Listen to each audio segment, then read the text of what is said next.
welcome to Everchosen, our weekly D&D stream. Yeah. I never know what to say after that. I'm Feargus. You are Feargus. Yes, no, I am the DM, and as you can see, I am competent at DMing. These are my lovely players. And announcements, Matt. Oh God, you're gonna hit me with that straight away. I am, because that's all I have. That's fair enough. Announcements next week, Saturday next week.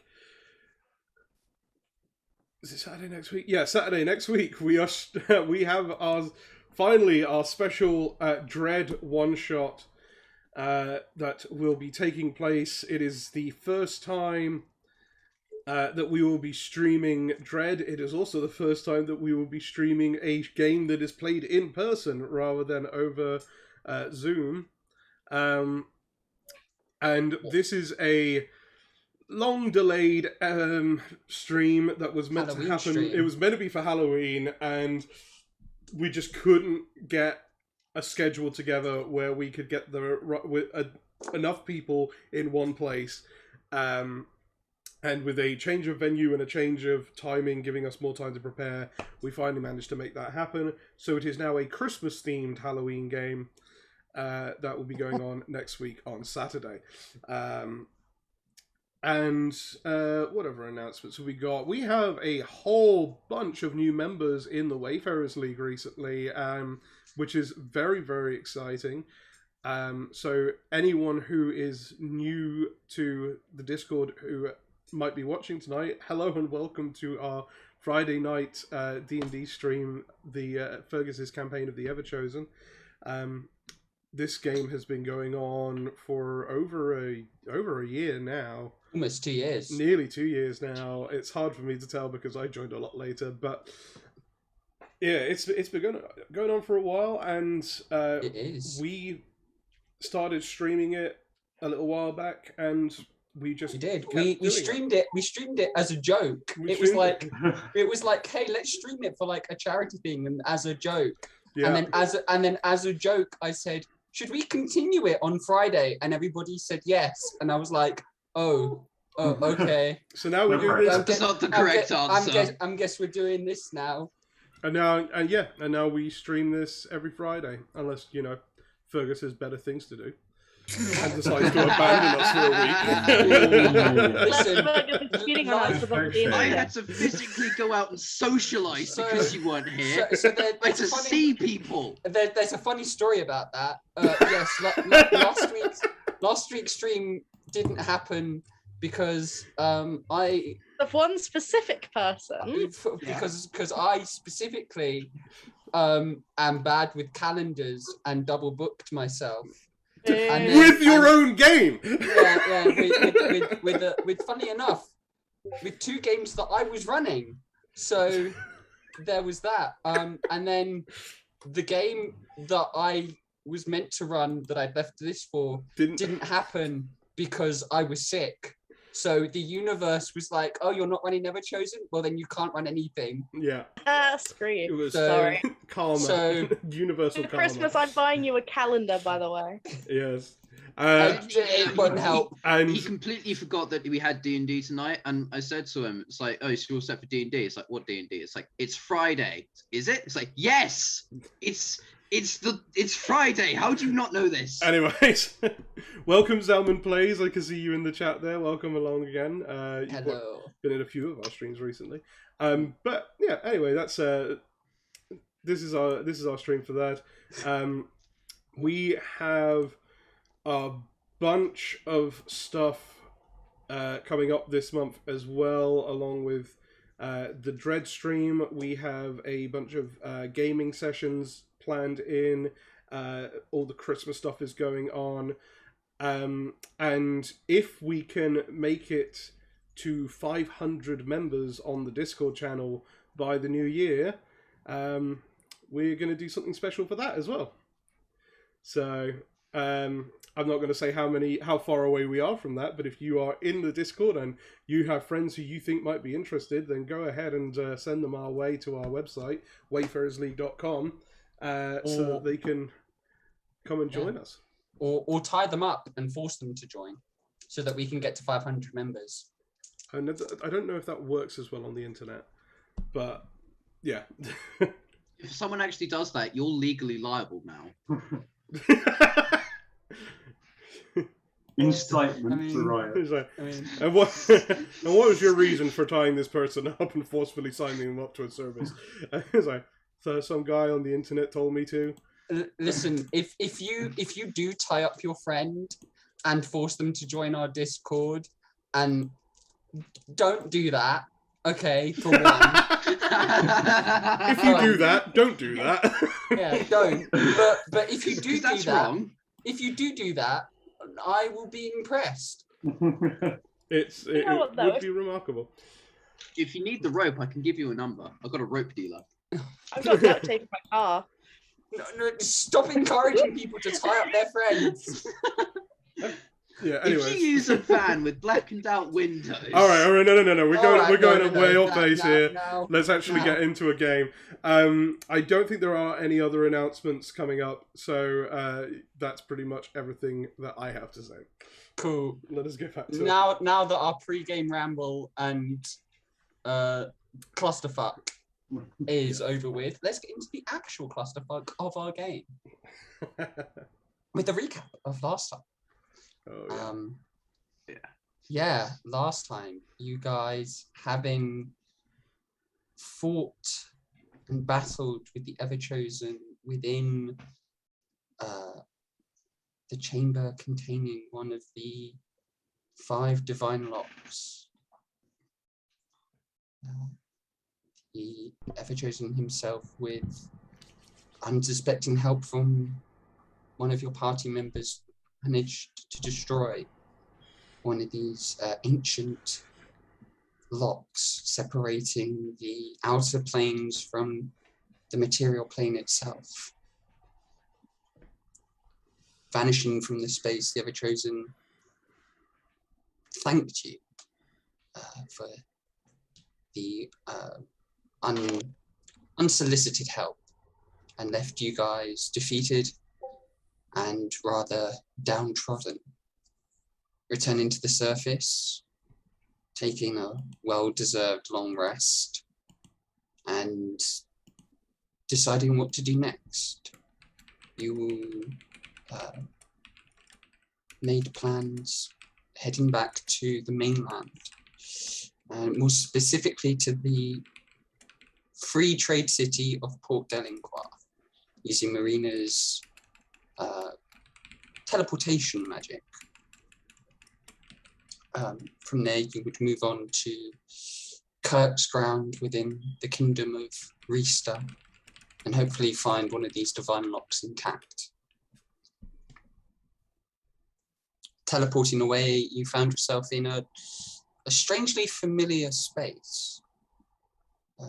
A transportation room almost identical to the one within Sorry. almost identical to the one within Villa de Costa's home. Opening the door to the main house that this teleportation room is located in, you find yourselves within the resident home of Navira Rothenel, an elven monk and old friend of De Costa's, who told you a bit about her fellow companion and was not surprised that you managed to find her a teleportation room. She was a bit shocked that you arrived in her house, but she didn't seem all that fazed by it. She kind of took it within her stride.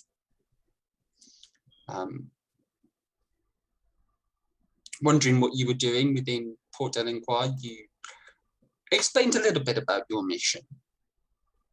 And she offered you use of her transportation room should you ever need it again. But otherwise asked you to kindly leave her premises. And that's where we picked up, with you guys leaving the rather palatial home of Navarra and out into the city of Port Delinquar. As you guys step out, you see wide streets, the buildings tall, colourful, a mix of different architectural stylings. It's a little chilly. There is a sea breeze, and it is getting. It is sort of the beginning of winter, and even though you are the furthest south within the continent, it is a little cold. It's definitely not as cold as some places on the continent. Definitely not as cold as the northern part of your adventure has been. Hang on, we lost Katie and it screwed up the whole setup. Oh, sorry guys, bear with us. technical difficulties. Everchosen will be right back after these messages. I like how currently it's just the top of my head.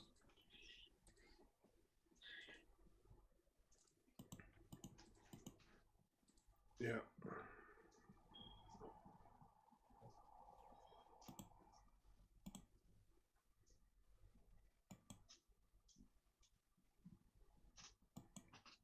Freaking hell, where did you go? Did I go? I'm here. No, where did she go? I don't know. Where did Katie go? Katie, come back. Hang on, let me try something. Casey. No. Nope, that doesn't work. No. Beetlejuice. That only works on Chris. It only works on Katie Chris. was the one with the powers. Oh, no, Oh, wait! Wait Oh, a no, minute. wait! It does work! Beetlejuice. Just a bit delayed. I'm so angry that worked. I'm completely happy that worked. Alright, let me work out where Katie goes in this thing now. Sorry. It's alright. It's fine. Okay, yeah, we're back to normal. Everything's good. Cool. Sorry about that, guys. Things like this So happen. yeah, you guys are yeah. Where would you guys? Well, we're in a city. Do we need to buy anything? I know I've got a few things I want to try and get a hold of.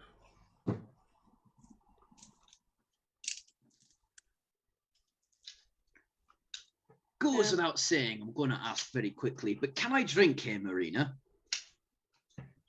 Yeah, I think unless we're immediately going to come up against the Divine Gate, go at it. I'll come with you.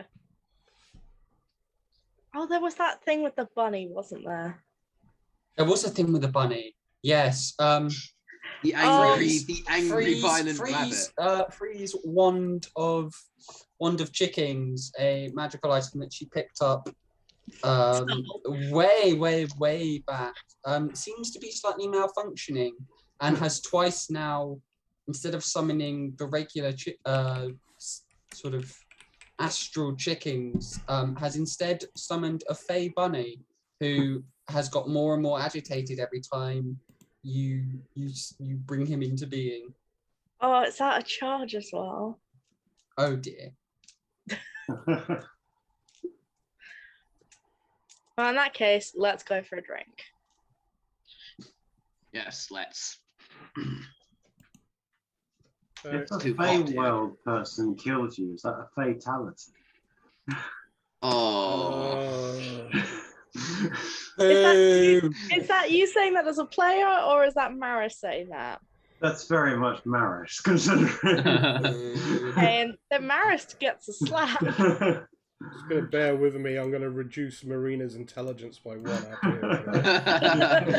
I think everybody needs to take some psychic damage. So you mean hair with me? Everybody's Oh. definitely taking psychic damage. We're all dead quit. now. I quit. We need to make death saving throws. Everybody takes 2 points of psychic damage. Are you kidding? Yeah. I am. Don't worry. I think we just all need to hop along now. I'm very close to making the psychic damage. They're getting Cannon. worse. They're getting worse. She's a hair's breadth away. Sweet Jesus. That was good. That was good. I had nothing to do with this. Could I be free from this?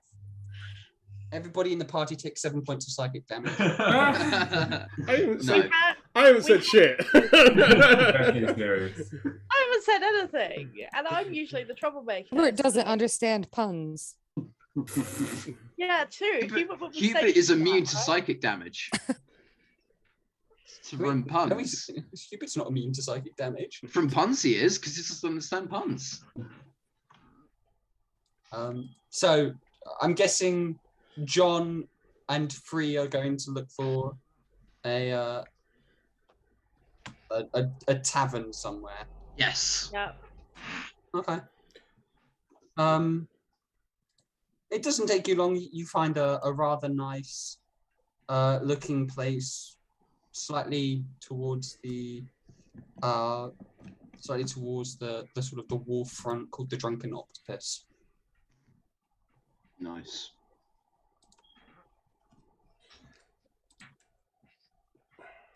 Yeah. Hey, this looks like a what's it- nice place. What is everybody else doing? While two of your I- companions have just decided to go off and get drunk. I'm going to take my explosive arrows, which I went through quite a lot of. I've not got that many left now. Try and find an armor or a weaponsmith.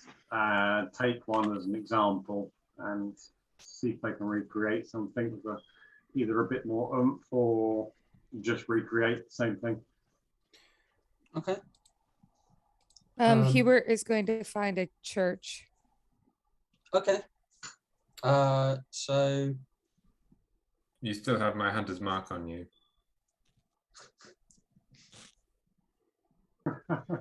um So A cat under I'll one let you arm. go. Marisk. Yeah, okay. We'll do Marisk first, as that's probably the easiest. You end up kind of slightly aimlessly walking around a little bit, before eventually kind of coming to almost the center of the city, where there is this huge red copper bricked multi-leveled building with a huge dome kind of in the middle of it. And you can see lots of people kind of come in and go in, and you can hear the sound of traders. And above one of the kind of the entrance archways, in slightly faded, kind of a different color brick that's slightly faded from the rest of the structure, is simply written the Grand Bazaar.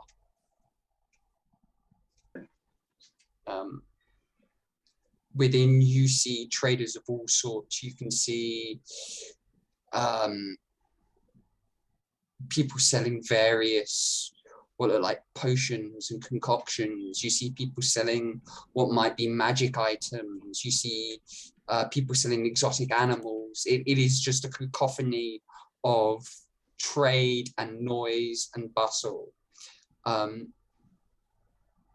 You do find a blacksmith within the bazaar. It's a slightly small shop front. The sign above the door reads the Storm Forge. And within it, it's a kind of a dark, cramped, hot space with a half-orc smithy kind of bent over one of the anvils, hammering away at a sword.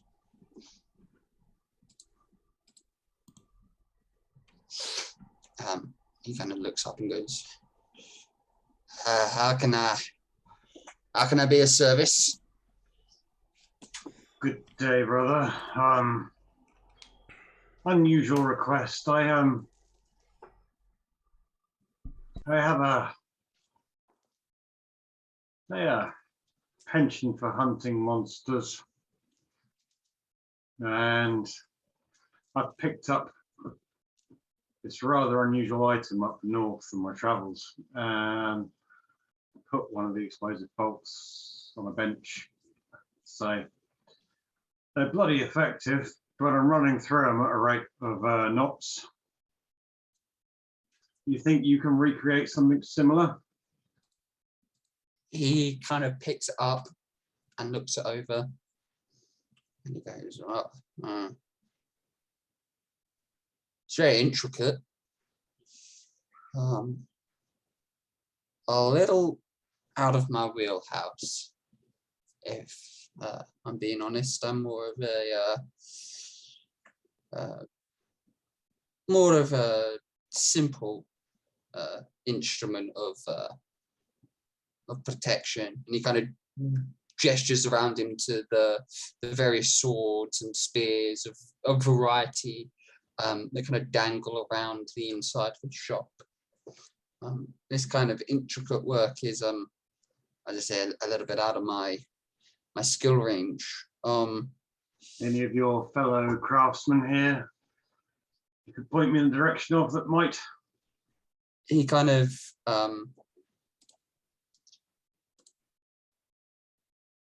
he sort of sticks his head out of the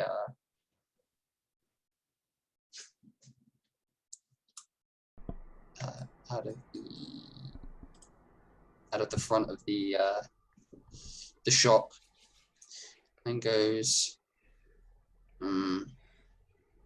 you might try you're going to point a little further down. Those sets of stairs up there, take them to the second floor. Come back till you're maybe 4 or 5 stalls down from mine on the second floor. You'll find a shop called the Silver Cloak. I'm sure Angus can sort you out. And your name, good sir? Oh, Clifton Redstream. Excellent, Clifton. Have a drink on me. I'll pass on my regards to Angus. I'll slip him the gold. He kind of takes it. Thank you very much, and goes back to his hammering. Right. And you head up to the Silver Cloak, and you see there is it's another forge, though it's slightly cleaner kept. The interior isn't as kind of dark and hot. It looks like it deals in more finer smithing.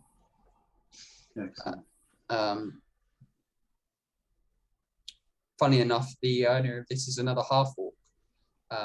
Quite familiar resemblances, and you have a feeling that the two half-orcs are probably related somehow.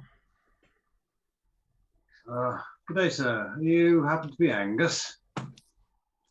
I am, yes. Perchance, possibly a relation of yours, a good fellow named Clifton recommended me. Yes, no, Clifton's a cousin. Ah, excellent. Well, let's hope his information is good. I'm in the business of hunting monsters and ne'er-do-wells, and on my travels up in the cold northern parts, I picked up this fairly rudimentary but very effective crossbow bolt that explodes upon impact. And let's face it, you southern craftsmen are renowned for being some of the best in the continent, and far, far better than what your northern counterparts could produce, I'm sure. So this wouldn't be any stretch for you, someone such as yourself. But you think you could recreate something like this? And I'll slap the crossbow bolt. The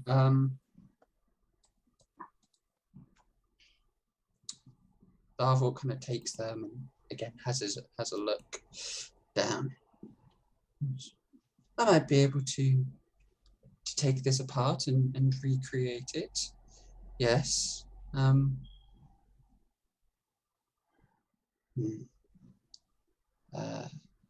would take a while though. A couple of days, maybe more. How If long? you can get it done in a couple of days, then it'd be worth your while. Okay, I could have maybe half a dozen. Make it 15, and what should we say? 5 gold a bolt.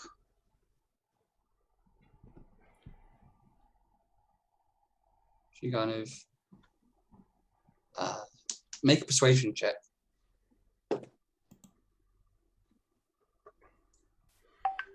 $18. He kind of looks to you, looks down to the boat and goes, seems like a fair price. He kind of shakes your hand. If you can get it done in time, there'll be a few drinks and a good meal in it for your brother as well. Your cousin, sorry. Us half-orcs have got to stick together. Indeed, and they begin the process. They're kind of like, they start to take it back, and you see them as you leave. They kind of close a set of curtains on the front of the door, and written on the curtains, kind of very crudely, are the words "closed for the day." I'll pop my head back in the curtain and say, if you can make it go with a bigger bang, there's an extra gold in it for each one that you can do.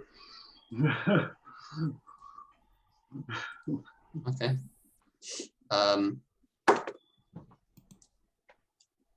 Well, we'll see how that goes. Yep.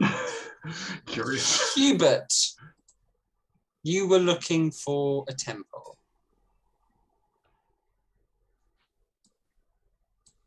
Yes. Okay. Could you roll me an investigation check?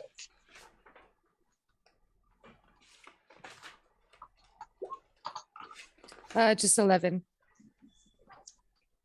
Okay. It takes you a long time.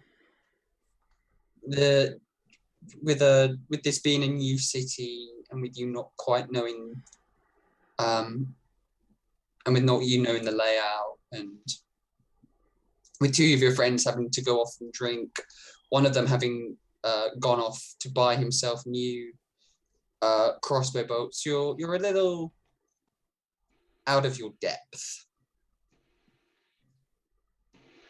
But the nervousness you feel at first kind of fades. And you eventually come across a small, almost cave-like structure that looks familiar. Sort of the same kind of stylings of the houses of the family that you find up north.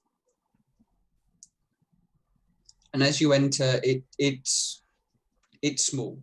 It's probably from entrance to the back wall, it's probably no more than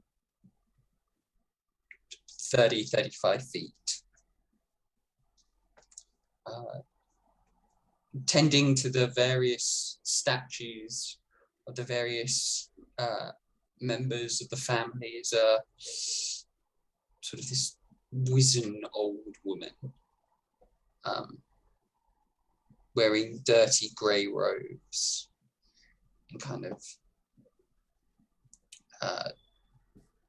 as you enter, she kind of turns and goes, "Oh, welcome to the house of the family. My name is Branda. I am the humble caretaker. How may I be of assistance?" Daughter? I have a statue of the daughter, yes. I don't know her personally. But no, the daughter statue is just over here. She kinda, you know someone who know daughter personally? she goes, You got no, mutual friends? I can't say that I do. But I have a statue of her here within my humble establishment. And she kind of leads you to the third statue on the left as you enter. And unlike the quite decoratively carved statue in the north, this one's very plain. It is just a simple wooden carved statue of a young woman, long hair, and a sort of not featureless face, but kind of almost featureless. It sort of is a very plain carving of what a beautiful face might be, and it looks weather worn slightly. And she goes, "It's it's not the best. None of the statues here are, but we don't get many worshippers of the Northern Pantheon down here as well as those up north. So not much money to pay for maintenance and good statues. But I'm sure if you pray here, she might answer your call."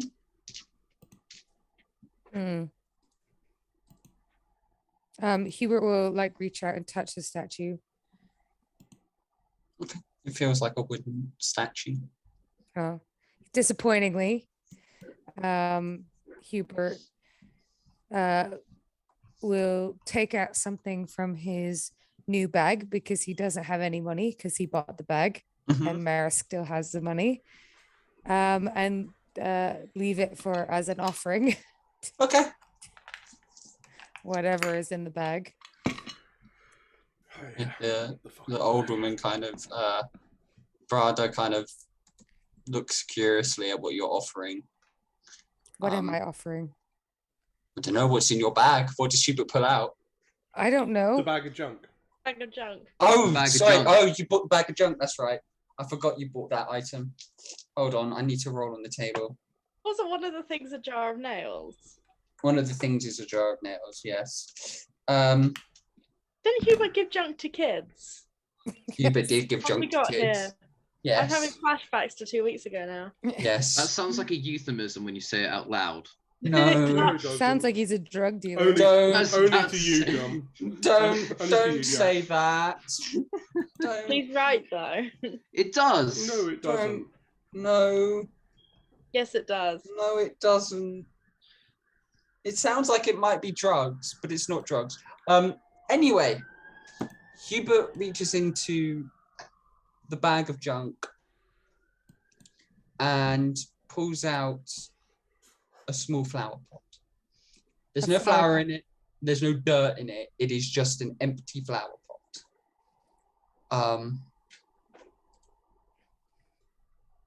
And Brada kind of looks a bit confused, but I mean, it's a simple kind of potted, not potted. What's the word? Porcelain flower pot. It has some little sketchings of flowers on it, and it's okay. It's it's a bit chipped, having rattled around the bag of junk for who knows how long. But she goes, "Oh, thank you for the offering. I'm sure the daughter will accept it kindly." What will daughter do with it? Well, I don't know. She doesn't come down and collect the offerings personally. I will make sure that it's sort of like a it's like a symbolic offering. Imagine the flower pot has a physical form that you can touch and you can feel, and she kind of like to emphasize this, she kind of like reaches out and like touches you, and then she goes, and imagine it has a spiritual form that when you offer it to the daughter collects the spiritual form. So you're not giving her the actual flower pot, you're simply giving her the idea of a flower pot, or the symbolism of what a flower pot is.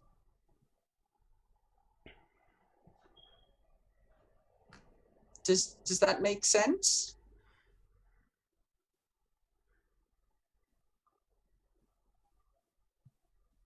She kind of just looks at you.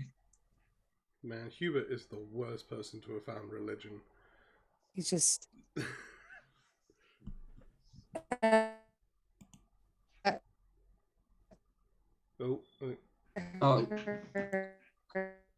Oh no, Katie's gone robot. Katie's gone again. She's disconnected again. Okay. What on earth is going on with Katie's? Well, until Katie's returned, Kez, what are you doing? Are you going off to get drunk with John and Free? Or no. I think that's so. I'd like to make sure that I'm within at least 2 blocks of Hubert. Using Hunter's Mark to just make sure I got a rough idea of where he is. That's fine. He's not going too far off. But otherwise, yeah, just experiencing the sights. Okay. This is much closer to where I grew up. Yes. So I kind of it feels more like home. So yeah, I'm feeling comfortable here. To you, this city, you definitely see familiar things. You kind of you see some familiar architectural touches. I'll go see if I can get some of my favorite food from my childhood. Okay. No, that's very understandable. There are traders and market sellers from the kingdom here. Make me a history check, actually. Okay. History. There we go. 3. 3. Okay. Intelligence isn't doing me very well. Yeah, no. You've you kind of know Port Delinquar by reputation. You know that it's a major player within the politics of both the kingdom and the empire. That's it. You don't. Yeah, it's kind of like I know this place just by its name, and I kind of know that it's meant to be a big political player, but I don't know much else than that. Yeah. But no, you can find some of your favorite foods. And yeah, you just keep an eye on Hubert as he wanders into this rather small temple. Hubert, what were you saying before the internet gods decided to punish us? Yeah. Hubert will ask the woman, what point of church? Daughter not here. Statue not daughter.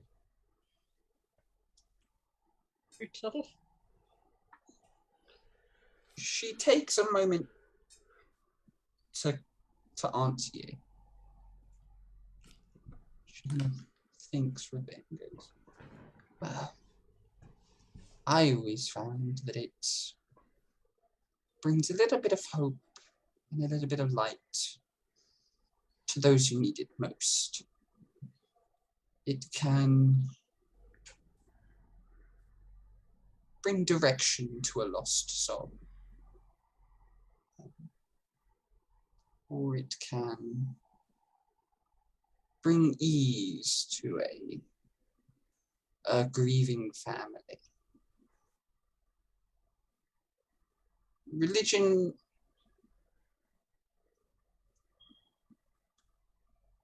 she kind of dips her head a little bit before she goes, faith is a wonderful thing. It can do all of the things that I have stated previously. Bring relief and joy to those who are grieving. It can save a lost soul. It can bring redemption to those who need it most. But when you mix faith with religion, well, sometimes it can be good.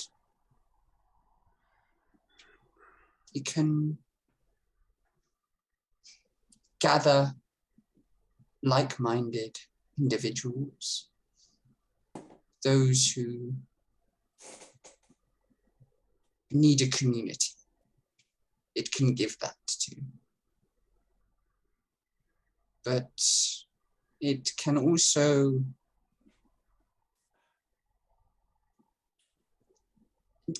be used by people with less than savory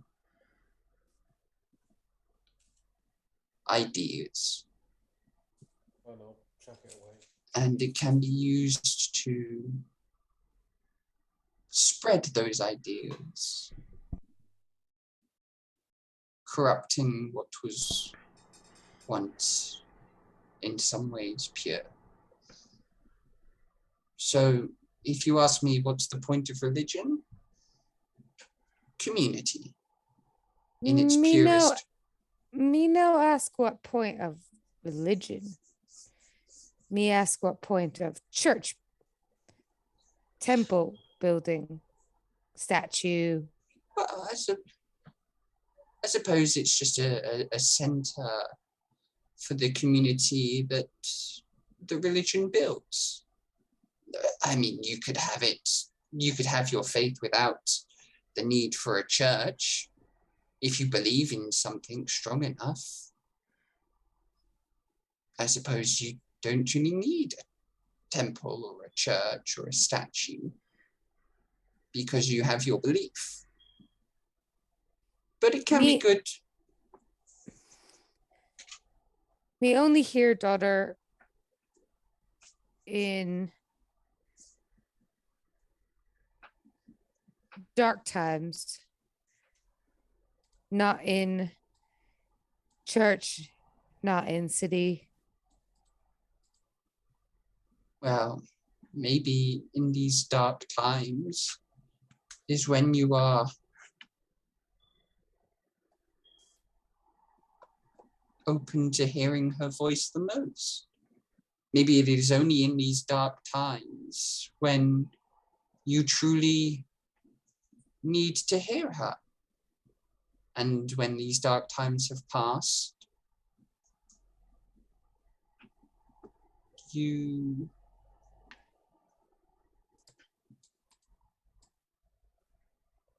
no longer need her help.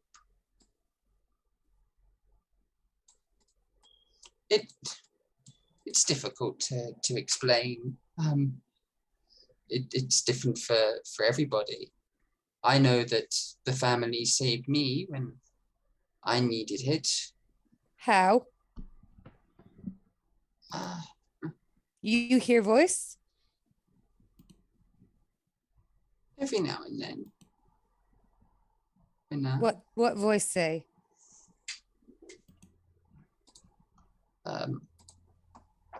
I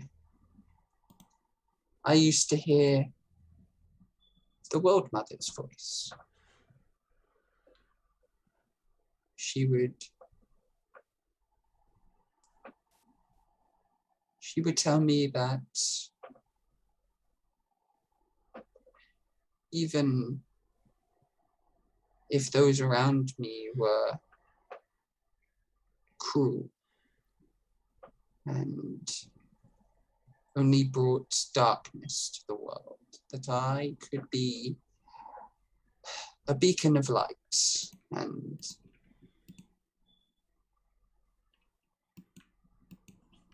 rebirth. A symbol for good.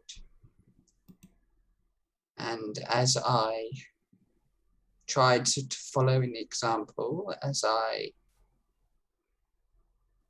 grew stronger in my faith for myself, as I knew that I didn't have to be what those around me tried to make me, I would hear her voice less and less, until I got to the point where I suppose I no longer needed to hear it.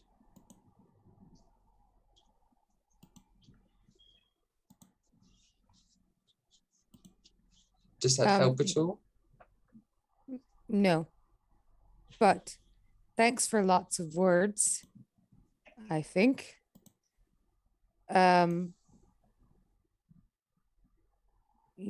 Yes. And Hubert just like turns to leave. He's thinking, and what's going through his head is like if the daughter doesn't speak, is it because he doesn't need the daughter, or because the daughter doesn't think that he's useful anymore? And he will then go out and do his favorite thing in town and look for orphans and just start handing out the things from the bag to them, like as gifts. Because he doesn't have any money with him, so he can't buy them food or anything like that. Hubert has become shit Santa. Excellent. Kez, you see Hubert leave looking confused and a little bit, looking confused and possibly a little bit worried before he seems to march off with a purpose. And the look on his face of, I'm going to find somebody to cheer up, which for you... A bit worrying. Yeah, it's slightly worrying. So I'll keep a closer eye. Okay. As soon as I see him leave. Does Hubert notice make a perception check? Kez, make a stealth roll if you want to try. I'm not being particularly stealthy. I don't mind. Okay. So yeah, make a 24. Yeah. Hubert kind of, as he's leaving the temple, kind of notices Kez just watching. If you're just handing stuff out of the bag, if I notice that, I won't interfere. I'll let you do that. Cool. Yeah. So far, he's not gotten into trouble doing this. No, It's you are getting only a matter of time. He's walking up to random children and giving them gifts. Yeah, you are getting weird looks from people. Gifts being like rocks He's and bags. he's and- used and to jars that of though. nails. And Okay, it's okay. yeah, a lot of the children you approach immediately try to run away from you. And I like as they try to run away, I just take them by the collar and pull them closer and just can the thing like the gift is worth having in Hubert's mind. My God. Okay, we're gonna come back to that. Yeah. Marina, Yeah. Marina and Frey, what are you two doing? Oh no, Frey's getting drunk. Sorry, Yeah. so just Marina. Marina wants to find a magic shop. Okay. You head off. We'll say you've headed off with Marisk, and you both find yourself at the Grand Bazaar.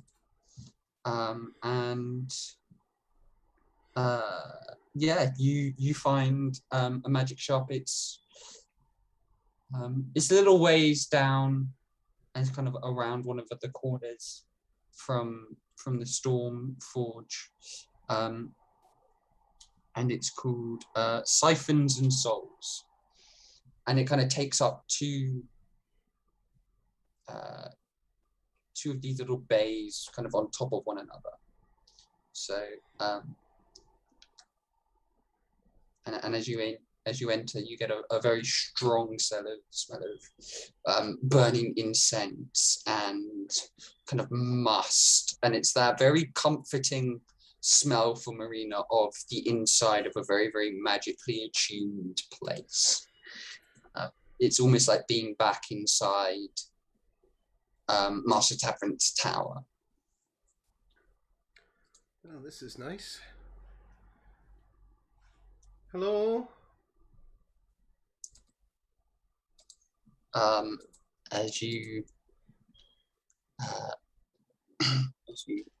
kind of see, as you say hello, you kind of hear, just a moment. Oh dear. And coming out of the back, kind of waddling very, very slowly, is a very old-looking dwarf. His beard beginning to kind of patch and grey.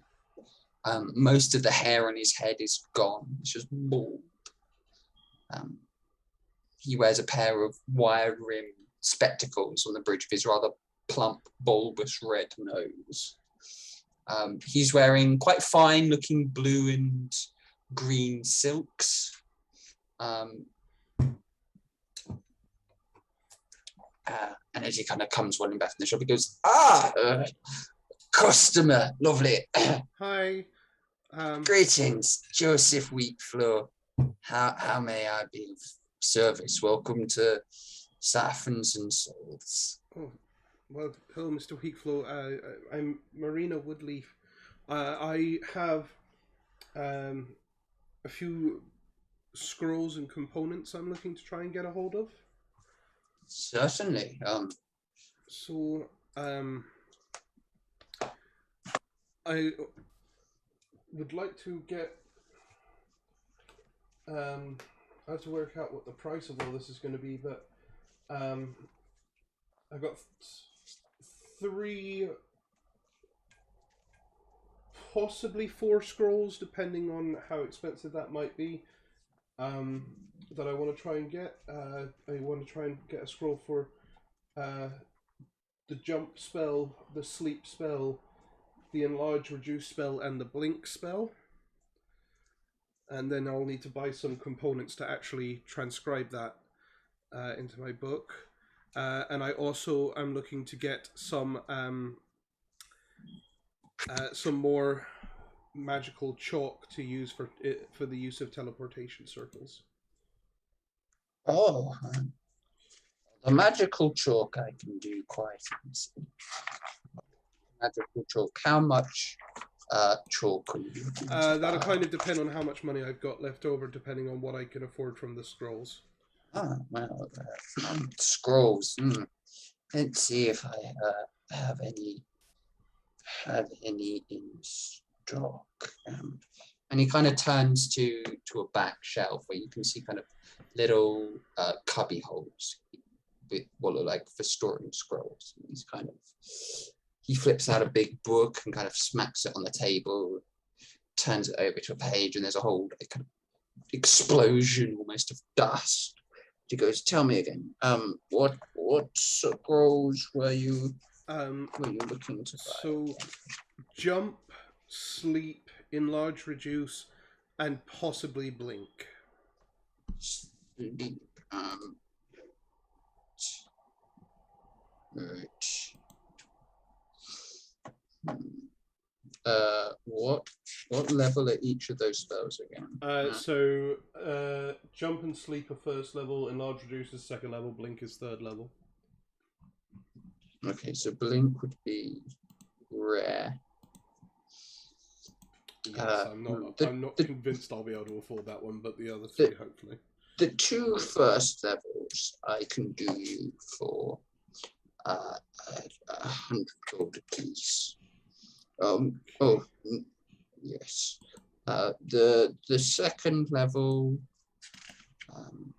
I have. You're in luck. I have a copy of that. That will cost you about 250 for that one. Okay. And then the blink. components to transcribe it are going to be 400 for. No, 200 for all of them. So that's 650 in total. Yes, the blink spell. Sorry, I'm just working out my own maths as well.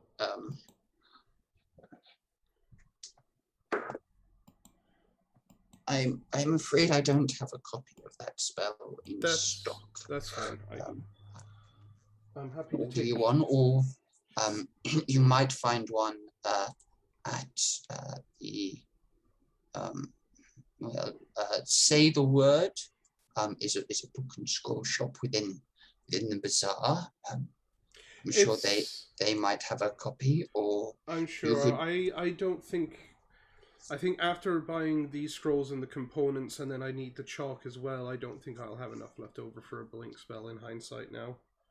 Fair enough. Well, but I'll take those.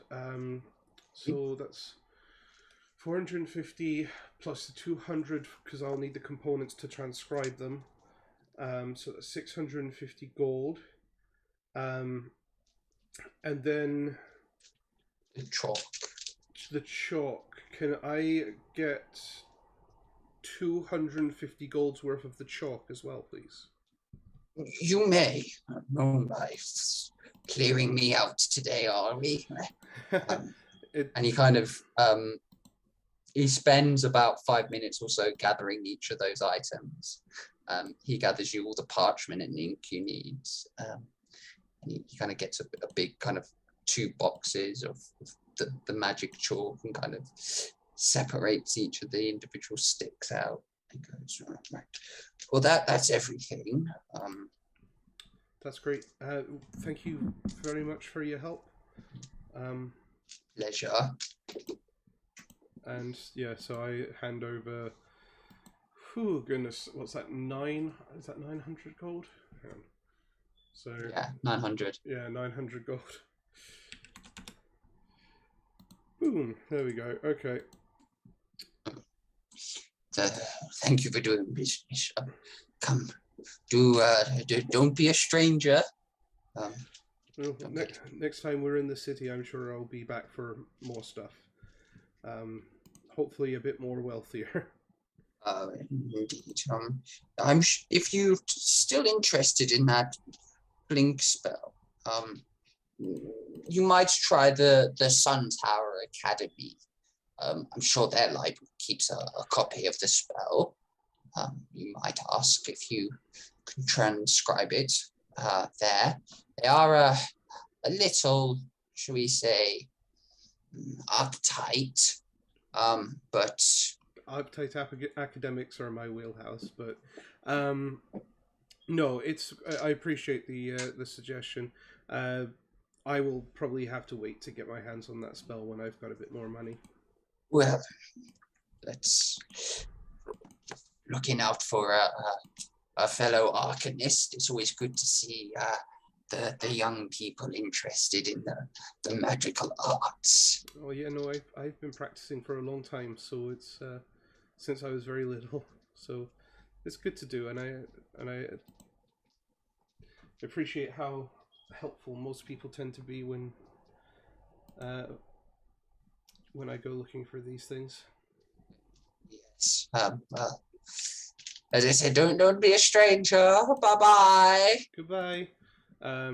Yeah, she'll take her scrolls and everything, and find the tavern where John and Frey are, and spend the next 4 hours transcribing them. Okay. John and Frey, Marina joins you about maybe even more time than that, but yeah. Maybe an hour or so into your drinking session. The Drunken Octopus, it's an okay bar. It's definitely a bit of a sailor's establishment. A lot of the sea traders and fishermen that make their trade within the city and on the waters just outside it kind of tend to find their way to the Drunken Octopus at some point. But it's good. The water genasi behind the bar is friendly and is more than willing to take your money off you for drinks.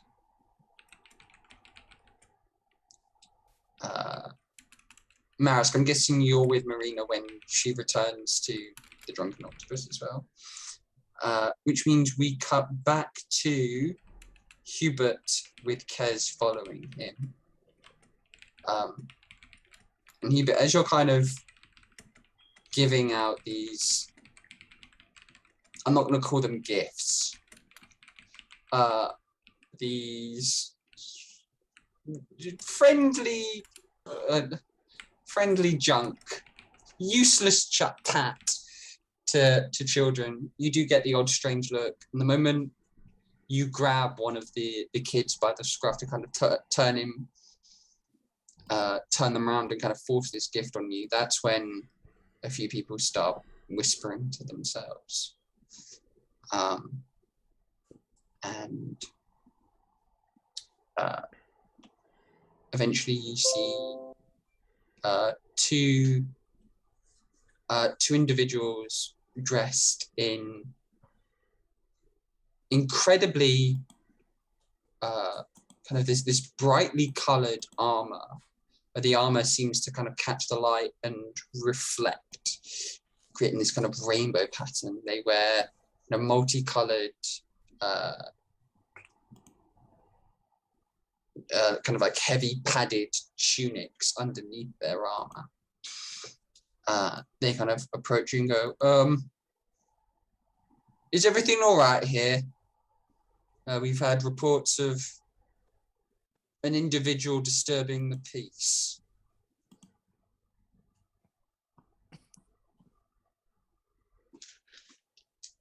You, at this point, like, is Hubert holding on to a kid, or is like he not? Because that will make a difference. No, we'll say you've let go of the kid, handed the kid his present, and send him on his way. Hubert say,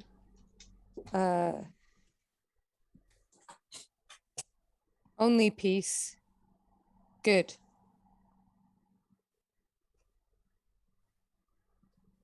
They kind of give you a confused look of, wait, is this guy like, okay, this guy's just an idiot. And all right, well. What is BC doing? BC. Has BC clocked you? Yes. BC kind of clocking you, Kez, jumps down off of Hubert's shoulder and kind of runs over to you. Mm-hmm. And it's kind of just like doing that thing where cats kind of like circle your legs rubbing up against you, and then he kind of walks back towards Hubert, but very slowly and deliberately. Yeah. Right. Yeah. So I noticed Hubert being accosted by this lawman. He's less accosted, more these people have heard about like a 6'2" kindly man giving free gifts. Really imposing looking ass work. Dragging children by the scruff of the neck and forcing them to hold garbage. Like the lawmen are doing something wrong. These guys have kind of heard about a very, very imposing half-orc with a tail forcing children to take things out of his bag of junk.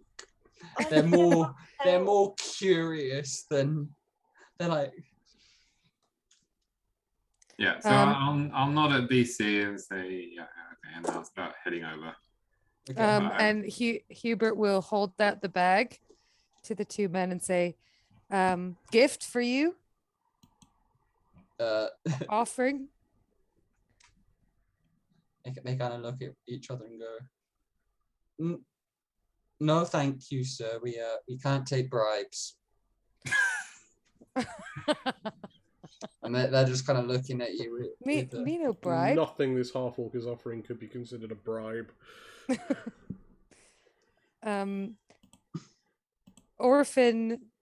Urchin children need help with things.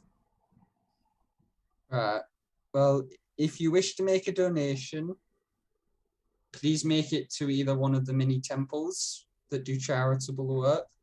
Oh, Hubert do that before. They don't do too much charitable work. They don't do too much.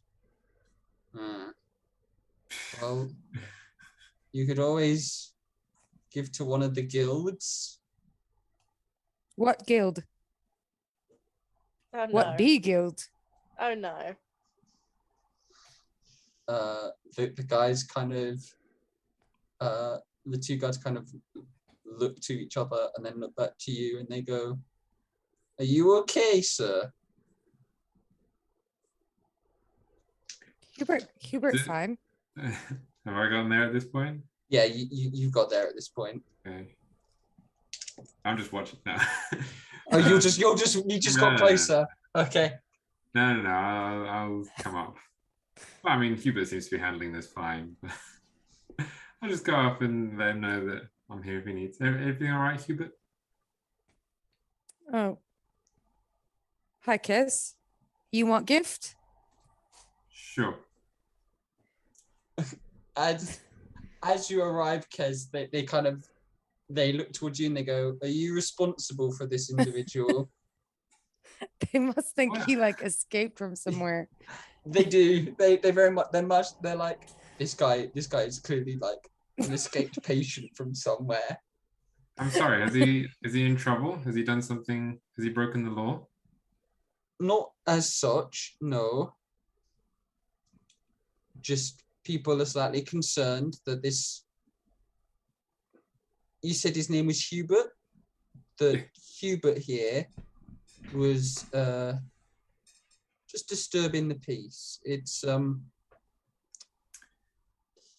I think you might be getting some. I've been around this area for the last couple of hours, and all I've seen is Hubert handing out gifts to people. It's less the giving out gifts, more the forceful handling of other people's children that we're more concerned about. If you could just make sure that your friend here keeps his gift giving to those who want it, and maybe keeps his hands to himself, shall we say, then we should have no more problems. All right, fair enough. I will tell him that kindness is lost in this world, and you have destroyed his hope and goodness of humanity. They don't care about the bar. They're like, they just nod, and they turn and walk Honestly, at away. this point, I don't feel like we can keep defending Hubert on these points. He did like he can give what he can, Yeah. and all he has is a bag of junk. So What did you give me? I don't know. You put your hand in the bag and pull something Okay. out. What did I get? You got a brick. Okay. Okay. That could be helpful. I will make Throw the it in the brick. gods. Throw it in the gods. No. No. I will make the brick smell like cinnamon and then hand it back. Here, you take a gift.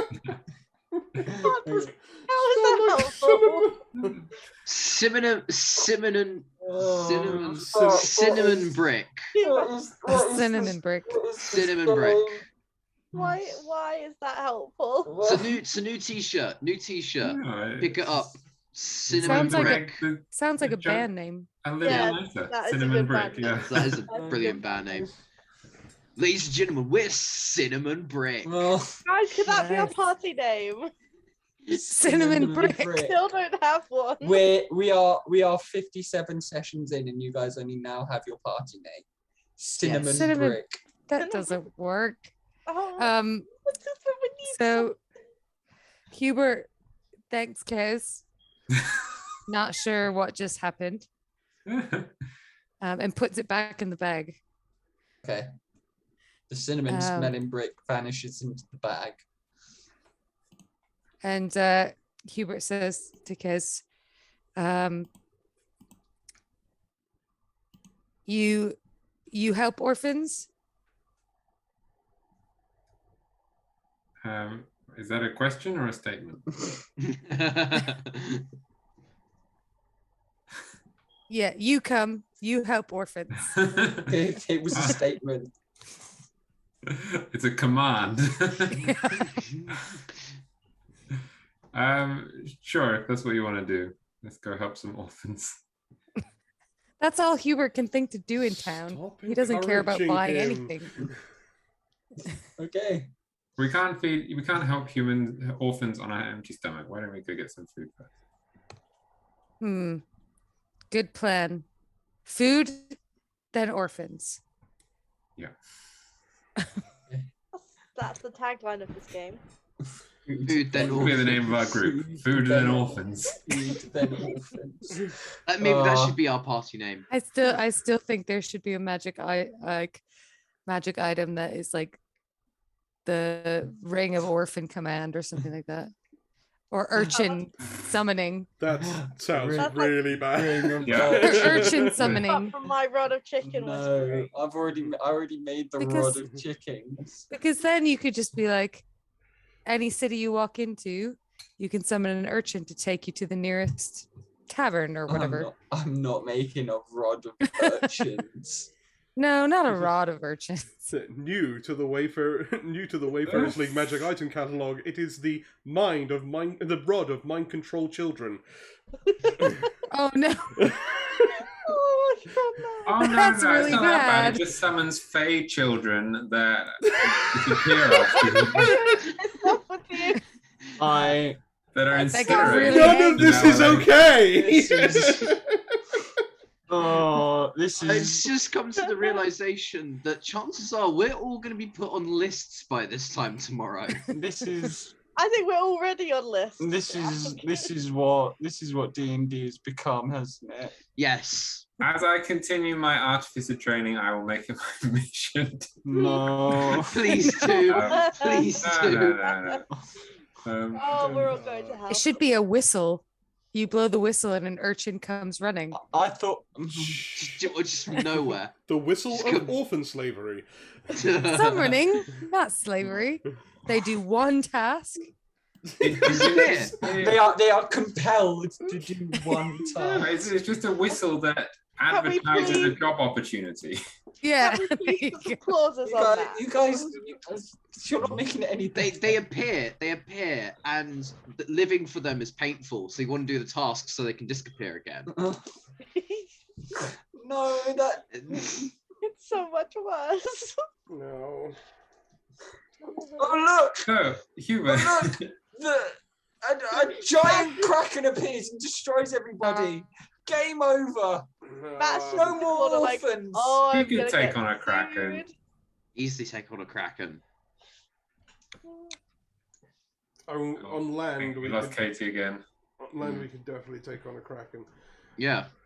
Lost Katie again. Maybe that's a good thing. We need to Maybe have. that's karma. Oh, there we are. No, she's back. There we go. I can She's still back. hear You you. heard that, yeah. We need No, to have I'm- a sit down and talk to Hubert. I love you guys, really. So, Kez, are you taking Hubert back to the group? Need to get a handle on I don't know this. where the group is. Okay, you're just taking Hubert to find somewhere We to didn't eat. really organize a. Yeah, Okay. and Where Hubert would never we meet took up? any money from Marisk, so Hubert has Yeah, no yeah. Okay. money. Yeah, lunch is on me. I'm. it's Okay, fine. so Kez and Hubert, you go off and you find a good place to eat. Kez, you introduce Hubert to southern food. And Hubert, it is very good. The rest of the group. I'll try and Hubert- impress onto Hubert that not every child he sees in the street is an urchin or an orphan in need of. That's half the problem right there. Is I don't think Hubert can Yeah, I'm getting distinguish there. I'm between building up a to it. child and an urchin. Just One any. step at a child. time, though. Like Hubert can't handle the two-pronged approach of not all children are orphans and not all orphans want your help. Like we need to tackle them one at a time. I think we just need to kind of put a blanket statement of Hubert, stop talking to children you don't know. It's not okay. Oh, that sounds so bad. It's not normal. What's wrong with It you? sounds bad because it is bad. This is what's been happening this whole time. Hubert's been walking up to random children he doesn't know, giving them things, and then grabbing them when they try to run away. I'm not When making you it sound put it worse like than that. it is. That's exactly how bad it is. And Kez has just stood there watching, laughing at it. Yeah. Oh, Okay. Oh, So Kez tries to impart the knowledge onto Hubert that not all children are orphans, and maybe stop. But as he doesn't really care, it doesn't really sink in. I mean, Can I think roll persuasion on. Okay, yeah, no, you can roll a persuasion check. Can he roll persuasion mean- when he gets back to us so I can give him a portent and try and really make this thing? Hubert could also roll for insight to see if he can Sure, understand it. Yeah, Yeah, let's you do two, this. you two roll persuasion and insight. Those are some good rolls. Oh, 9. yeah. 9. No. Oh, that's terrible. That is Yeah. terrible. But maybe you explained it well enough. 22, natural 20. Hey. Hey. Okay, so So I didn't explain it that well, but you got the meaning. yeah. Well, behind So, it. so you- Hubert, despite Kez's rather mangled, half-interested explanation about not all Hey. children you see are orphans or urchins, you kind of get the gist that maybe you should rein in your gift giving while in cities. And then Hubert will ask his, well, how help people then? We're trying to That's prevent good. How you know if orphan or urchin? That's also a good question.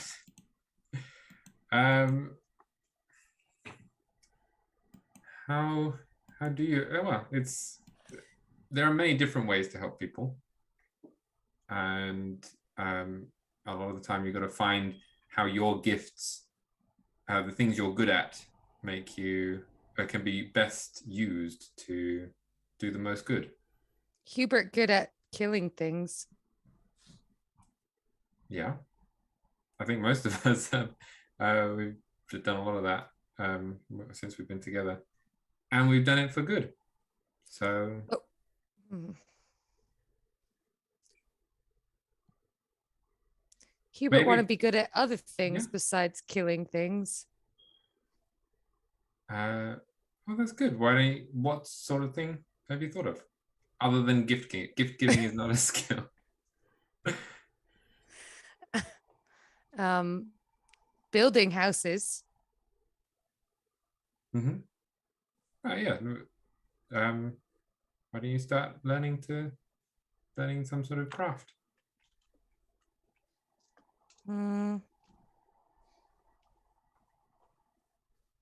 We no stay one place long enough.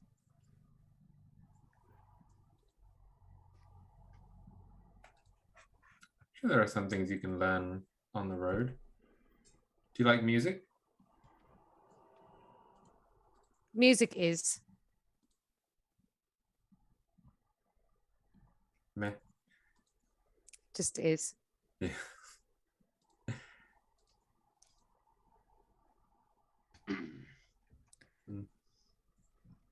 I don't know, something you can work on.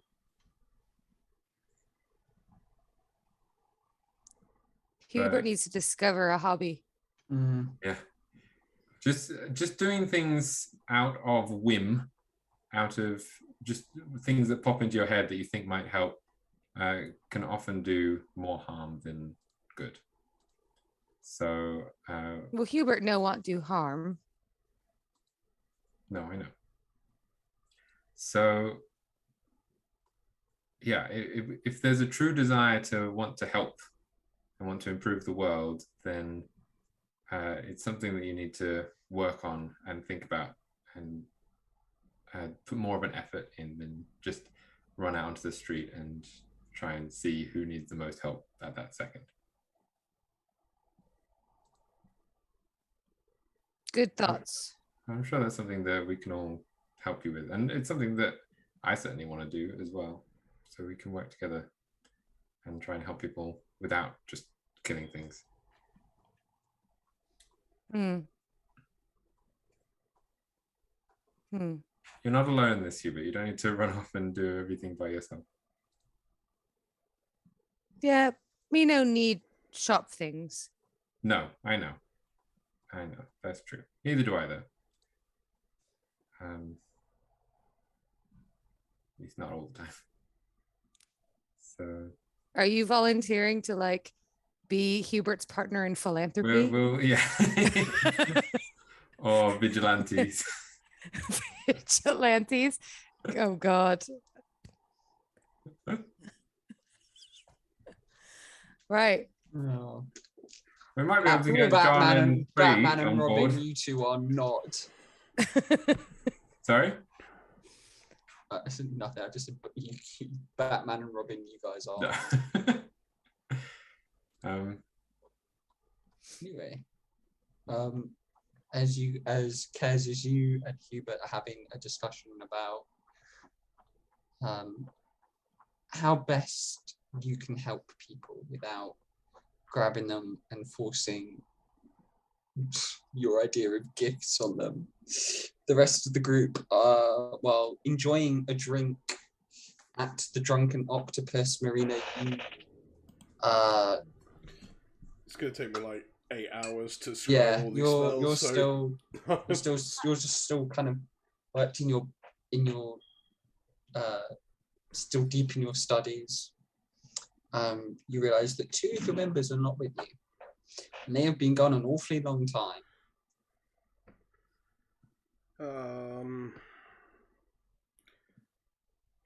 Is Marisk with them? Marisk is with them, yes. Yeah. Where did Kez and Hubert go? I don't know. I've been here for a while. Question: How drunk or unconscious am I, given that I've been doing shots since we got here? John and Frey make Constitution saving throws. All right. Why did I ask? I think you should be good at con saves, I think, isn't that one of the sorcerer ones? Yeah, it's it's +6, so 17. Okay. Mine is also 17. Okay. You two You're an are alcoholic. How is that the same? You guys aren't drunk.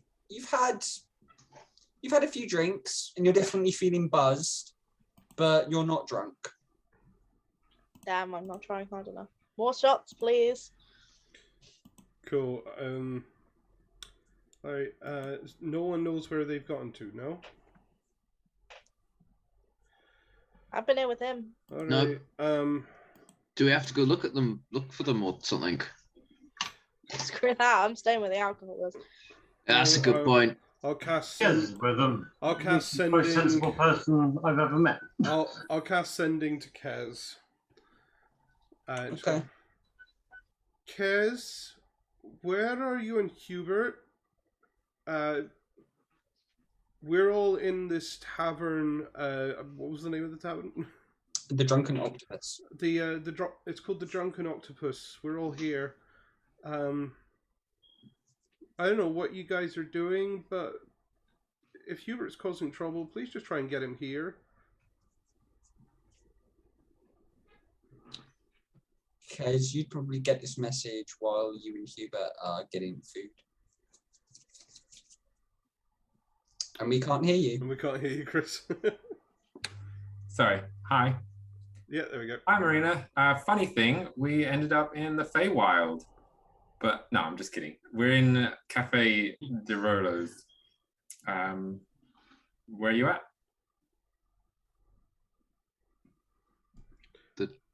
I'll cast a spell again.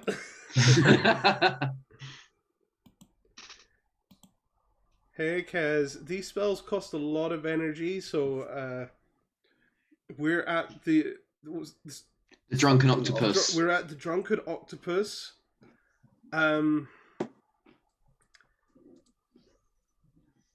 It's a tavern. I'm sure you can find it. Just keep him out of trouble until you do. We've been fine. He hasn't been causing any trouble. We'll try and find you there. See you in a bit.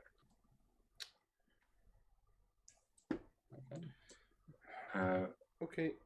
Hubert, want to go and meet up with the rest? Or have we finished our food yet? Yeah, you guys have finished your food. All right. Try and find the Drunken Octopus. We find. Hubert is going to just randomly pull something out of his bag. Okay. You pull a empty glass jar. Okay, and he looks at it and he thinks that it would make quite a good gift for one of his party members. So he's going to put it in his pocket. Okay. Cool. Don't want to make a smell of anything. Or I can put words on it.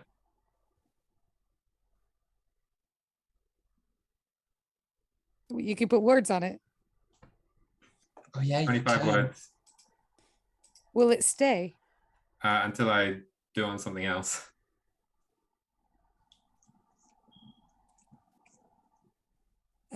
It's okay. Hubert will put something on it. All right. Now I'm worried. Does Hubert know how to write? No, he'll draw something. Okay, I'm scared. Because you don't know who's getting it. It takes you guys, Hubert and Kez, it takes you guys about an hour or so to find your way to the Drunken Octopus. But eventually you find it and you meet up with the rest of the group. John and Frey look not completely drunk, but they look like they're on their way to they look like they're on their way to getting pretty smashed. What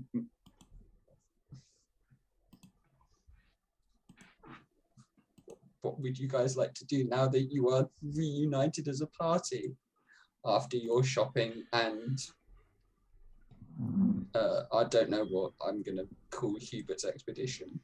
So Let's call it Hubert's expedition. So we need to find a hobby for Hubert to do that's not involving children. How about drinking? One that could be used to help people. Something that could be used to help people. No. How about throwing knives? Yes. Frey, no. Well, How about Hubert, we are helping people. We're trying to prevent this awful thing from happening. That is the most helpful thing anyone could possibly do.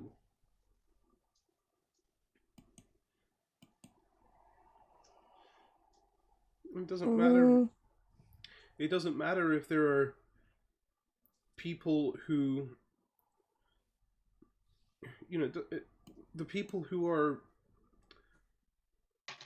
in these bad situations. That bad situation is going to get a lot worse if we don't succeed at what we're trying to do. I mean, just ask Sandown. Oh wait, we can't. he got his head squished? Don't remind me. Yeah, or me. But I don't know. You got your bag with all this stuff that comes out of it. What if we got you some paints and then you could paint the things that you pull out the bag?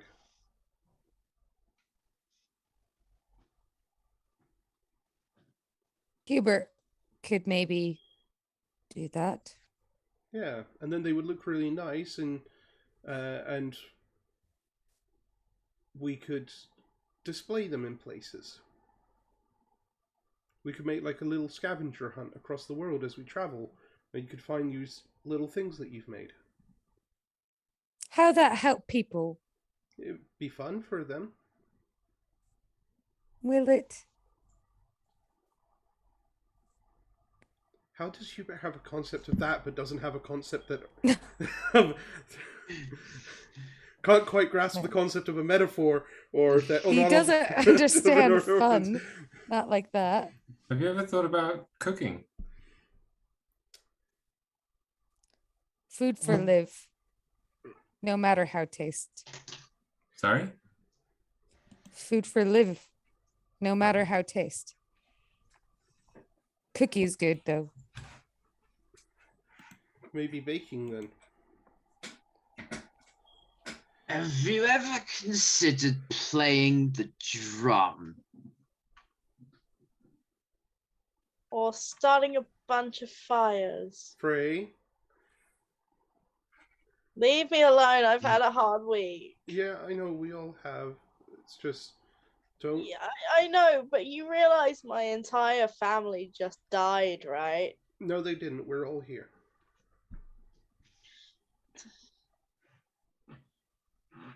Stop laughing at my face, Fergus. I can feel you.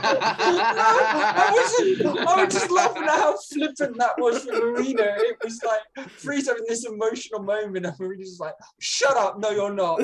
Fine. I feel like Frey just walks out the bar. Frey! Fuck you guys. And leaves. Frey! Okay.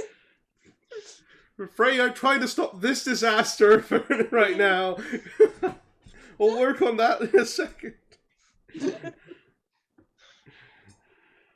Is she gonna come back and finish her drink, or should I do it? Have at it, John. All right. I'll go speak to Frey. Let's brainstorm ideas for Hubert to have a hobby that doesn't end up with guards coming over every time. I'll run Marina, out. you follow after Frey. I'll run after Frey. Where's Frey planning on going? She's trying to get. So we're right on the ocean front, right? Like Not it's right. the You're not city. right on it, but you're pretty close to the wharf. Yeah. Okay. But the city's on the edge of the land. Yeah. It's Like, I'm just trying to get there. I'm trying to find the ocean, but I'm also like pretty hammered at this point. Okay. I mean, the ocean's not hard to find, even if you're pretty hammered. It's kind of like you look behind you and you see nothing but city, and you look kind of back towards where the front of the bar is, and the city kind of continues for a little bit before it definitely opens out to blank open space. So you're like ocean that way.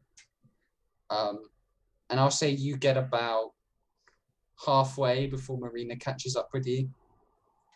Frey, Leave me alone. No, look, I'm sorry. I didn't mean it that way.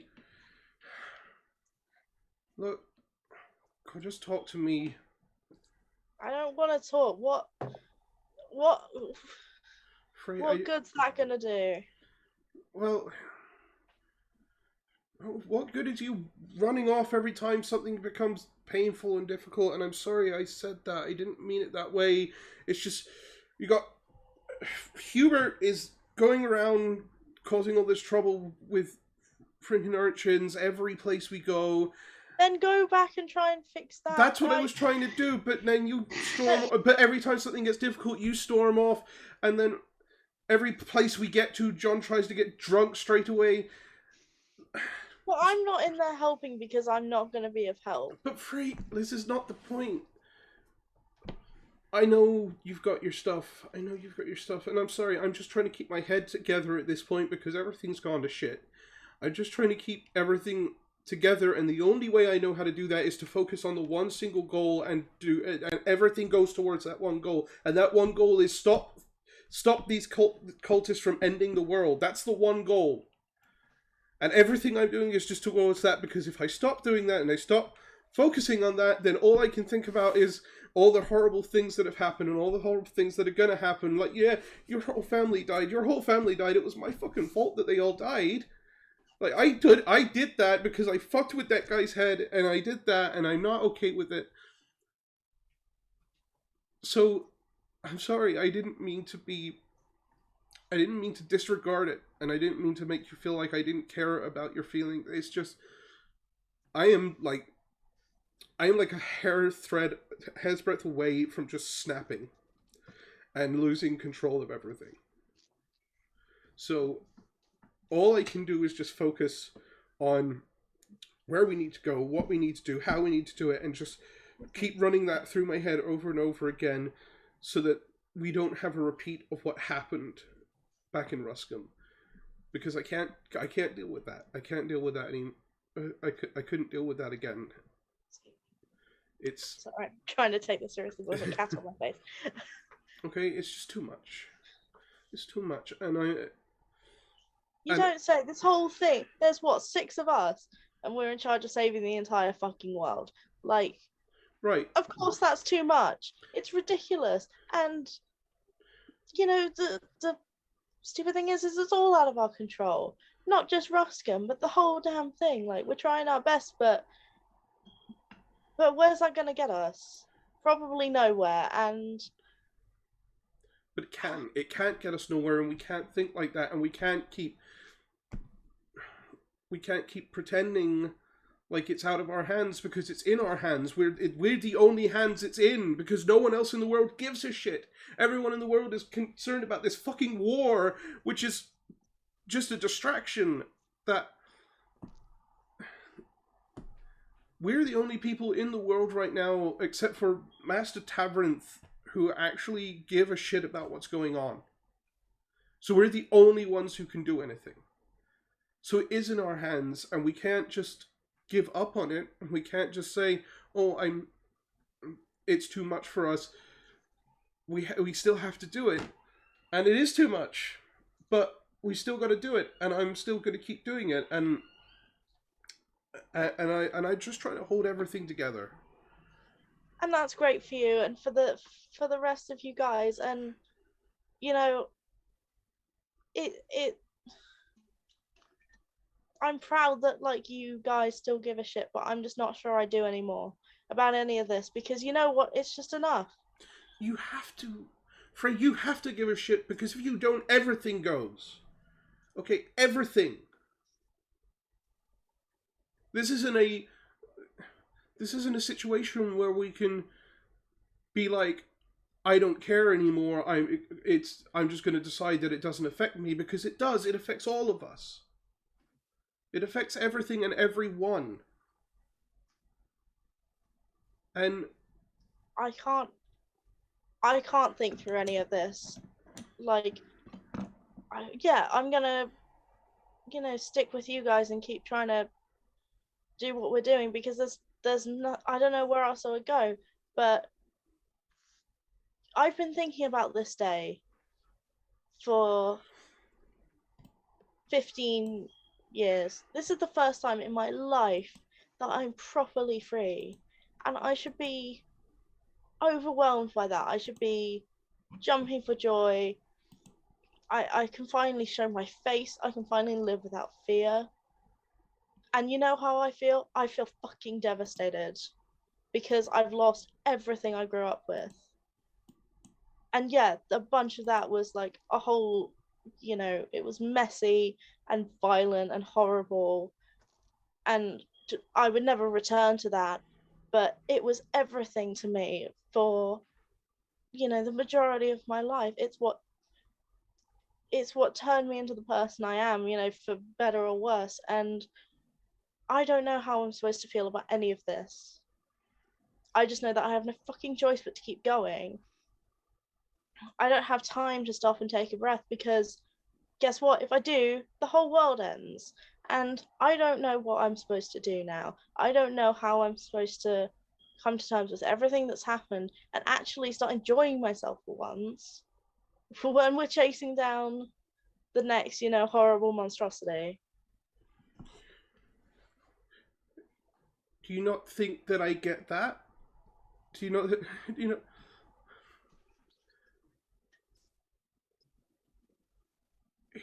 Here's the situation. We don't get to be okay right now. We don't get to feel okay. We don't get to enjoy our moments and relax because in the back of our heads, everything's always going to be there. Is it fair? No. Is it good? Is it nice? No. It's awful. It sucks. There are two wars going on right now. One which is complete and utter bullshit and one that's going to end the world if we lose. And I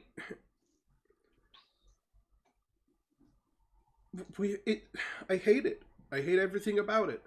But we've got to keep doing it, and we can't just keep having these things where we break off from the group and go and have a sulk because things are unfair. It's all unfair. It's all bullshit. It's all fucked.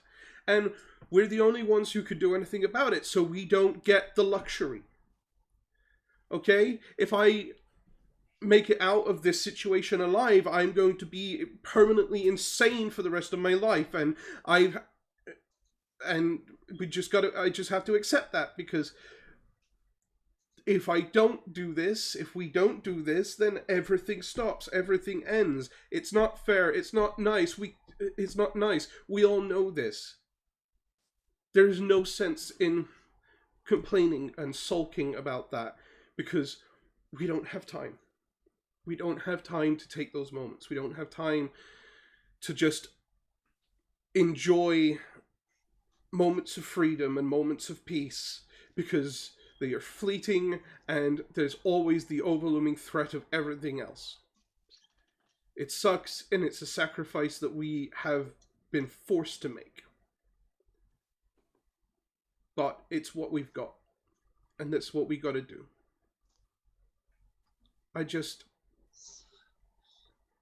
The prospect of everything that's ahead of us, it's shit. What do we even do at the end of that? Like, what's the next step after preventing an apocalypse?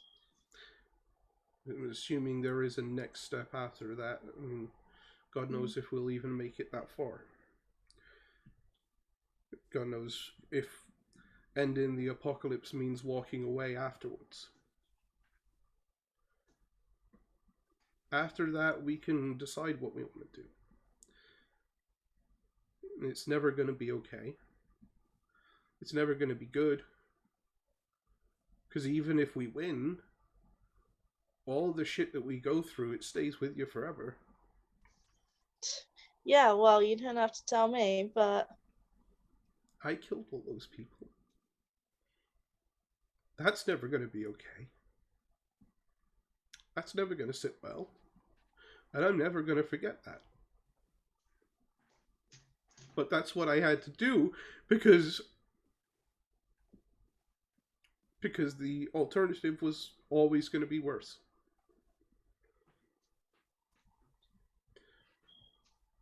you know that wasn't your fault. It was. if I hadn't read his mind, if I hadn't called him on it, then we'd still be in Ruscombe struggling with our next steps. We'd still be in Ruscombe, but we would have figured it out. It might have taken longer, but we would have figured it out. And he wouldn't have been the one to tell us what was going on. And then him and all those people would still be alive. Yeah, but I don't even wish they were. I mean, I do, but I don't. Like, I'm grieving for him because of what he meant to me, but I can still recognize that he was a horrible person. And he brought that on himself. I don't care. I don't care if he was a horrible person. I don't care if all of them were horrible people. That was a whole group of people that are dead because of me. I don't care. Yeah, but I don't give a shit what they did to you at this point in time. Okay, I love you, I do, but I really don't. Okay? Okay, so what's the difference between them and the people we're going after now, or the creatures we're going after now? Should we not kill them because they're creatures too, or beings too? Does that grant them some exemption from punishment from what they're doing? That's not what I'm saying, Frey. I'm saying that I will do everything I have to do to prevent this apocalypse from happening. And if that means killing people, that means killing people. And if that means fighting these creatures and ending up so traumatized that I lose the ability to sleep for the rest of my life, then so fucking be it. But this is what we got to do. I'm not saying that I think there was another way to deal with that situation.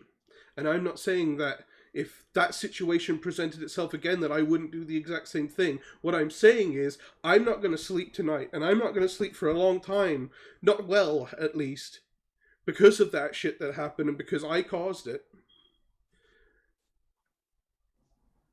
Well, and that's just what we have to deal with. It is. But yeah, if you're awake tonight, I'll be awake too, so we can go watch the ocean. It's always calm me down. That's why I came out here. Yeah. Well, the ocean up north is like awful and cold but welcome to the south, my friends. Yeah. Can we just go back to the group? Because we need to all be together. We can't have these things where people just wander off. We can't. Plus, you're the sensible one, and God knows what they've decided on as a backup plan for Hubert by now. I was going to suggest wood carving. Hubert is... What the fuck? As a player, I kind of want him... As a player, I kind of want him to take up knitting. That at least would pay to that would be amazing for orphans and it not be so weird. At this point, I don't really care what plan they come up with for Hubert, as long as it stops him from just walking up to children, because it's just causing trouble that we do not have time for. Gotta admit, it's kind of entertaining. No, it's not. It's weird. It's so fucking weird. I'm not denying that, but it's funny to watch. I can't agree with you on that. I can't. We are very different people. We are. How did you end up being my best friend? Look, I'm sorry for what I said before. It's just when you say best friend, you just sort of freezes. Like, I don't know what to say to this. And then she just like pats Marina on the head. Don't do that. Hubert always does that. I find it just feels weird. Okay, fine. And then she gives her a proper hug. That's better. Thank you. Every time Hubert does that, I just think, I'm not a cat, Hubert. Please don't. I'm new at this, all right? I know, but I can at least reason this with you. But anyways, let's go back to the group. Okay. You guys head back to the group. While Marina and Frey were having their heart-to-heart, What was the rest of the group doing? Apart from getting drunk. I wasn't gonna say that. I was gonna say buying more booze. Yeah, I was gonna say getting drunk. Yeah, exactly. Or is it literally just getting drunk? At some point, I would have done my 2 tricks. I'm a 2-trick pony. Okay. Tech portal and detect, whatever it is. All those. Yeah. No. I think John at this point he's so drunk that he wants to try and have a philosophical conversation with Marisk. I think that would be hilarious. Okay. As fun as that would be to roleplay. Which isn't ready for that. You don't have time. No. I'm just gonna have John roll. First, roll me a con save to see if you have passed out. Okay. All right.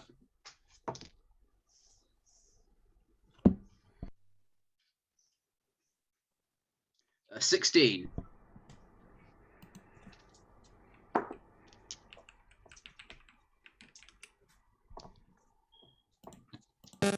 John hasn't passed out yet, but he is on the verge of passing out. Roll a philosophy check. Yeah. I'm gonna say just roll a d20 and has your wisdom modifier. Oh, okay. Let's see how philosophical John can be while plastered. Does he get advantage or disadvantage? It must be a disadvantage, surely. He's saying advantage or disadvantage because then I'd have to re-roll because I only rolled 1 d20. Well, it's at disadvantage because you're drunk. Okay, so that maybe this gives him transcendental level wisdom. No, I'm thinking if he's on the verge, he's on that. Yeah. I didn't say it was how because how is it? comes. Is it by minus? Because I've got a +2 in wisdom. Yeah. So you've rolled your 2 d20s. Which one? I didn't roll 2 d20 because you didn't say roll advantages. Right. Roll with disadvantage. Right. Okay. Right. Which one's the lowest? The lowest is 16. Right. So you get 18. Yes. Right. John, you think you're being really philosophical and like otherworldly, and that you're putting forward all of these amazing kind of forward-thinking ideas to Marisk. Marisk, you're sat there while John is slurring utter bollocks at you. It's shite that when you can understand it, it's just nonsense. Marisk is sitting there nodding, shuts his eyes. Yeah, I'm taking this all in. Yeah.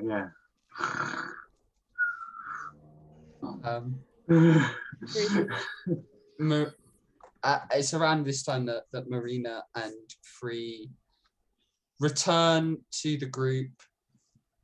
Are you guys? It's quite ping? late in the day by this point.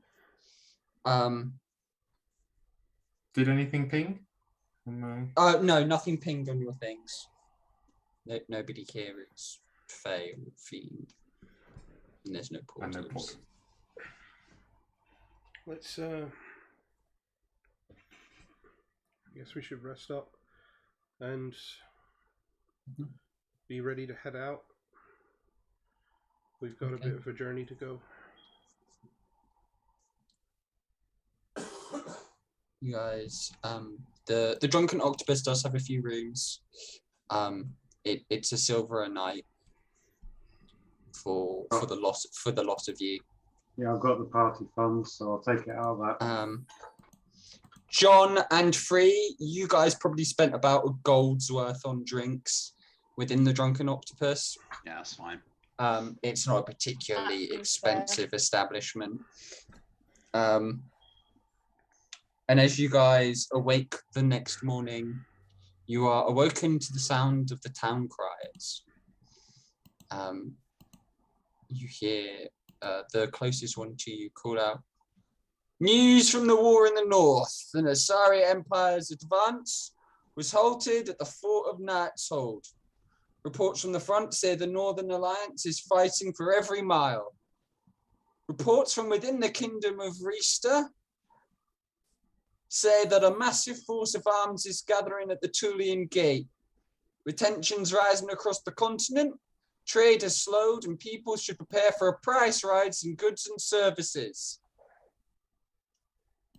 And it's kind of that on repeat as he walks, or they walk kind of within like 3 or 4 blocks. They kind of do like a circuit.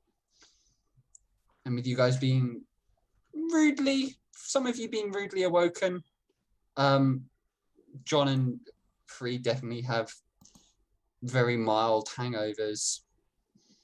The group awake for this news of rising tensions across the continent. You have breakfast within the Octopus and head out to the fresh morning sea air. And that is where we will leave it for next time, with you guys collecting things that you have ordered and setting out towards Kirk's Ground and the second of the Divine Locks.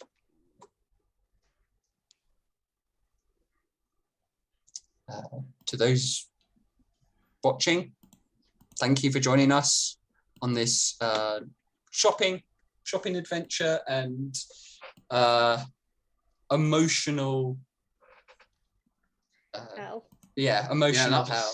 That was great acting. Like, Yeah. that was amazing. Thank you. I thought I saw Matt like tear up there a little bit. Oh, I slowly did. towards Yeah, the end. I was. And I was thought, oh definitely- god, he's proper invested now. Yes, thank you for joining us on our weekly descent into emotions, shopping, and Hubert being the most adorable half-orc on the planet.